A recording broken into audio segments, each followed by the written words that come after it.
हाय, साधी सोपी रुचकर रेसिपी.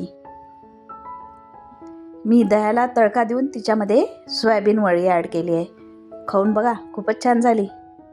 चला सांगते साहित्य. दही, सोयाबीन वडी, सुकलेला कढीपत्ता, ताजा कढीपत्ता, कांदा, मिरची, लसूण आणि कोथिंबीर. मी सोयाबीन वडी बॉईल करून घेतली. त्याच्यामध्ये पाणी टाकून थोडं मीठ टाकून शिजवून घेतली. ते शिजेपर्यंत आपल्याला इकडे दही फेटून घ्यायचं आहे.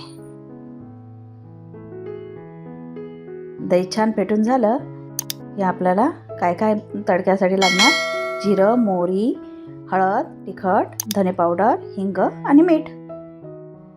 आता सोयाबीन वडी झाली, तिला आपण पाणी वेगळं करून घेऊया. पाणी झरायला ठेवूयात. आता तडक्यासाठी कढई ठेवायची. कढईमध्ये तेल घ्यायचं. थोडं तेल गरम झालं की आपल्याला याच्यामध्ये मोहरी टाकायची, जिरे. फोडणी छान बसले ना की मस्त लागते. आता आपल्याला याच्यामध्ये कांदा, मिरची, लसूण, कढीपत्ता टाकायचा आहे. ते छान मिक्स करून घेऊयात.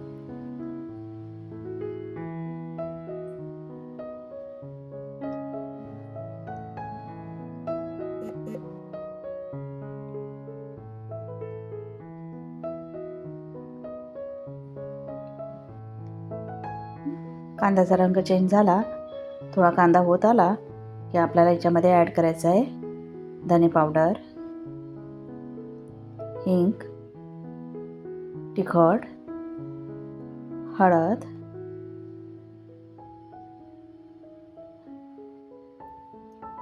याला छान मिक्स करून घ्यायचं आहे.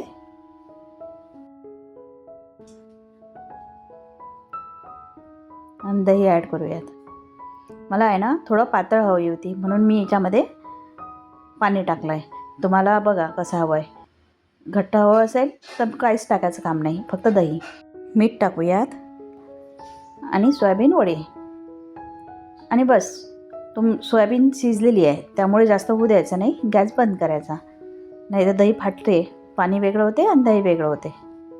किंवा तुम्ही सोयाबीन वडी तळून घेतली तरी चालेल. मी कोथिंबीर टाकली आणि झाली की हो आपली रेसिपी तयार. या खायला. गरम गरम भातासोबत छान लागते.